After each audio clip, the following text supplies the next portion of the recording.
Hello, my name is Matthew and welcome to Game Dev Week number 9. This week, we point sticks at wildlife, look at the roadmap, and finish the fishing minigame. So I started the week with creating sprites for a sword, a spear, and a bow. These three will be the main weapon types, and based on the main weapon types, I can make different variants. An axe could be used in the same way as a sword, and a dagger could be used in the same way as a spear. You get the idea. Swords have a greater arc, better for hitting multiple enemies, and while spears don't have an arc at all, it makes up for it with its reach. With the bow and arrow, you can shoot enemies from afar, but all of this speaks for itself.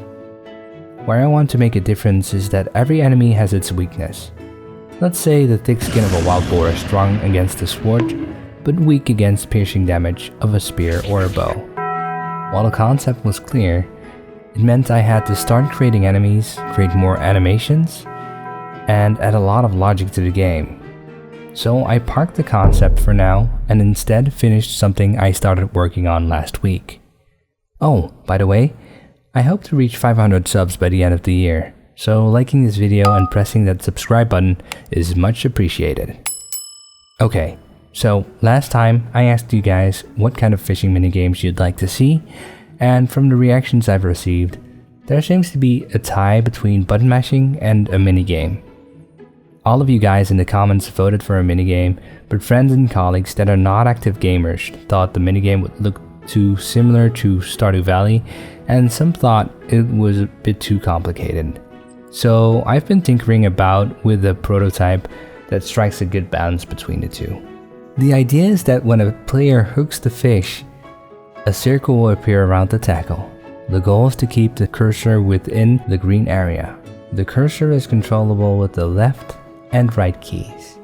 While in the green area, the player can click the left mouse button as fast as possible to reel in the fish, until the fish reaches a certain area. It'll then be caught. Depending on the level difference between the requirement to catch the fish and the fishing level of the player, which I will implement later on, the size of the green area will increase or decrease.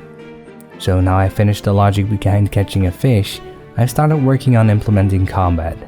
And the first enemy, a wild boar. And honestly, while I think creating new animations for combat looks better, it just seems like the hoeing animations I've used for fishing as well could also be easily reused for the sword and the spear. You can call me lazy, but hey, if it works, right? I adjusted the hitbox of the boar, and now you can slap or poke wildlife. Wasn't done yet though, and honestly I wasn't expecting to be done yet. So that's where I'm at now. Here's the roadmap for the coming year.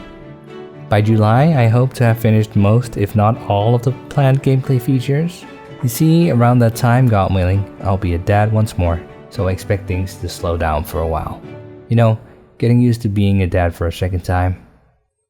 During that period, I will not upload for a month or so, just to get enough rest. I will, however, keep adding content to the game and will post a video about the additions I've made in that month. I'm not going to address every point in this roadmap, but you guys can see it in full through the link in the description. But for now, I'm going to leave it here. Next week, expect a continuation on combat. Thank you for watching. I'll see you later.